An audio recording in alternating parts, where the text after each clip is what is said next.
This will be the last question. Okay, I better make it a good answer then.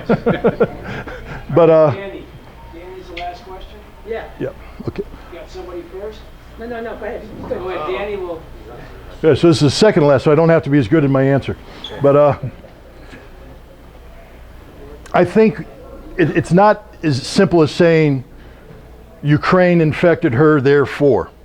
I think what we're looking at is a systemic infection of the United States with Russophobia, and the Russophobia is fed through a number of lines, and one of the main one is, of course, Ukrainian nationalism, and that seems to be a big key. You don't have to be Ukrainian to latch onto it. It's just like, I don't want to get in trouble here, but it's like the issue of Zionism. You don't have to be Jewish to be a Zionist. Heck, we have some of the most fervent Zionists or Christian evangelicals in the United States. We can have non-Ukrainians attach themselves to the Ukrainian cause as part of the overall infection of Russophobia. Russophobia is the greatest threat it's the greatest problem that has to be overcome for us to be able to solve the larger threat of nuclear conflict. Because as long as we fear Russia irrationally, we're not going to be open to disarmament and arms control. We're going to be instead open to nuclear armament and an arms race. And I'm going to make a plea to the ambassador here. 2 years ago, I was invited to a lunch with Anatoly Antonov, and we had a very nice lunch. You might have read a cable about it, I don't know.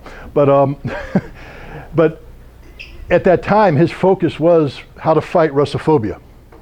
In fact, I helped draw attention to an article that he had published about Russophobia, and that's what empowered me to go to Russia and to do the work I was doing.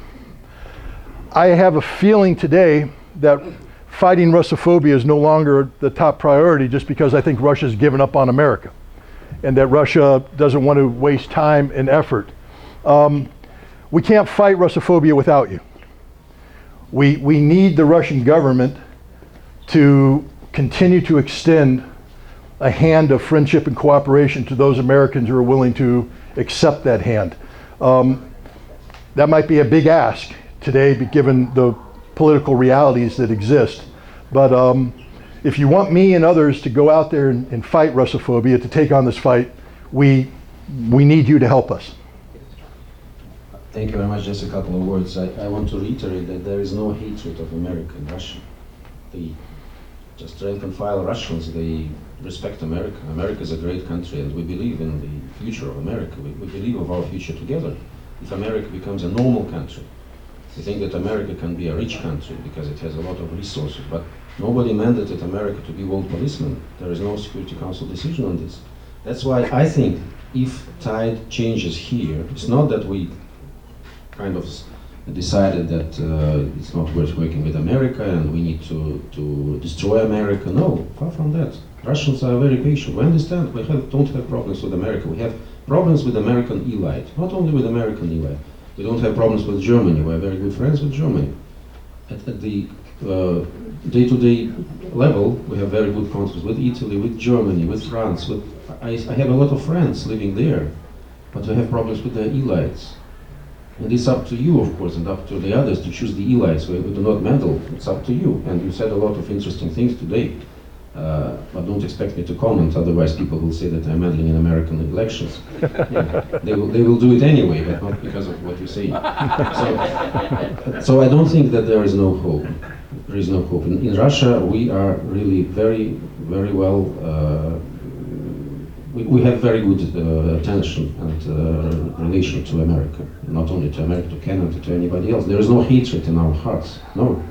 To Banderas, yes. To Banderites, definitely. To Nazism, we do not accept Nazism at any level. This is in our DNA. That's true.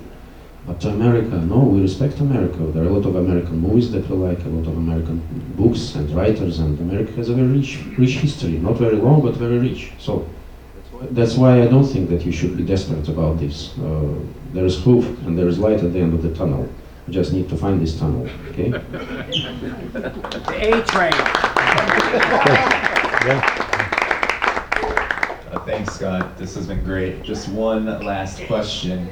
In writing this very unique book, did you learn anything new about yourself or the conflict, or the conflict? I mean, it's a good question.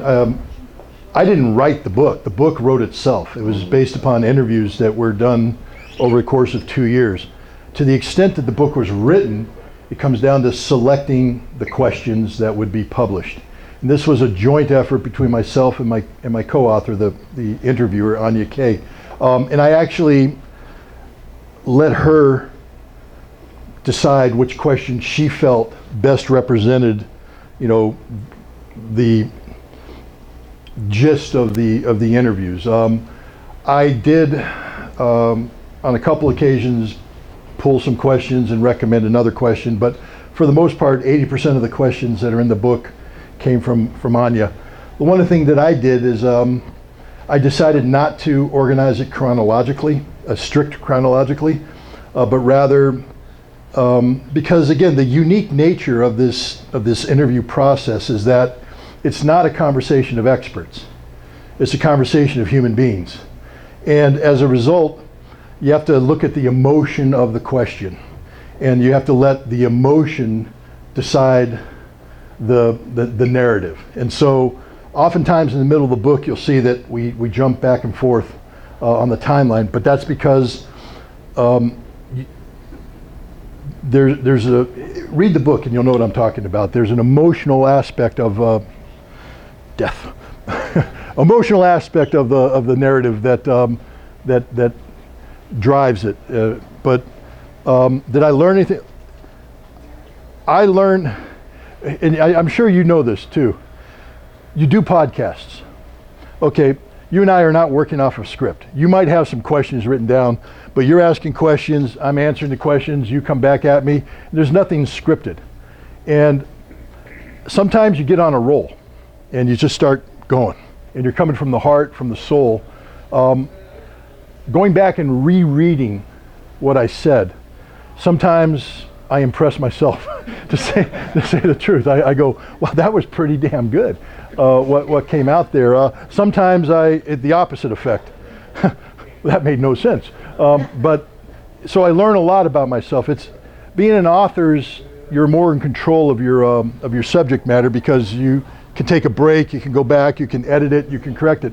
But when you're on podcasts, and Garland, you know this as well, we're just going. And sometimes we say really good things and sometimes we say things that aren't really good. But I think you learn a lot more about the individual by listening to what they say in a podcast than you do by reading what they write, because writing is a much more contained, controlled forum. The podcast is a more free expression. Again, I want to thank everybody for coming out today. I will be signing books if you want to. What about radio? And radio. Randy Credico, WBAI on the fly. The man, the plan. All right. Now, look, I know. All right, thank you very much.